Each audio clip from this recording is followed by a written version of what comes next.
अरे भाई भाई बहीण भाऊ मावसा मावशी काका काकी मामा मामी काहीच नाही झालं राजा. भांडण झाले त्यातल्या त्यात माझे मित्र असे पाहू लागले की काय झालं काय नाही. आता तुम्ही सांगा जनरल डिब्बा म्हटल्यावर भांडण तर होणारच आहे.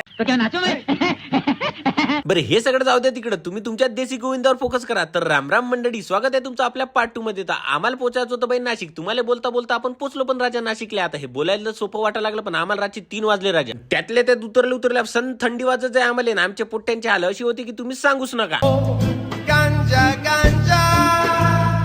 कारण की एक तर पोट्ट्यांची झोप पूर्ण नव्हती झाली. त्यातल्या त्यात या नाशिकची थंडी बापरे बाप विचारूच नका. मग काय इकडे पहा आमचा हिमांशू घरून फुल तयारी करून आलता. मस्तपैकी शाल बिल घेऊन आला होता. मग बनला ना भाऊ आपला ठाकूर.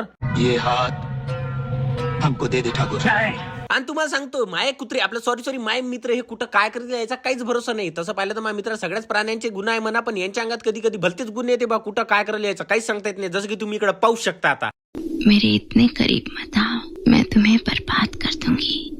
मैं बर्बाद होना चाहता हूँ. म्हटलं का नाही यायचा काही भरोसाच नाही भाऊ. आणि आमचे थोबाड पाहून इकडे टिटीले पण आमच्यावर भरोसा नव्हता. म्हणून तर पहिले उतरल्या तिकीट दाखवा म्हणते बा. भाई नाशिकले तर आलो पण इथून आता पुढे कुठं जायचं कुठं नाही म्हटलं काहीच माहित नाही आम्हाला. हे आता टायमावर ठरवू लागले म्हणजे यांची प्लॅनिंग पहा तुम्ही. मला तर माहितच नाही बिलकुल. हे भाई हे आता पाहू लागले टायमिंग वगैरे म्हणजे काय बोलाव काय आता तुम्हाला. आता यायला किती बोललं ते कमीच आहे. तर जाऊ द्या. आसाठी एवढंच मंडळी पुन्हा भेटू द्या.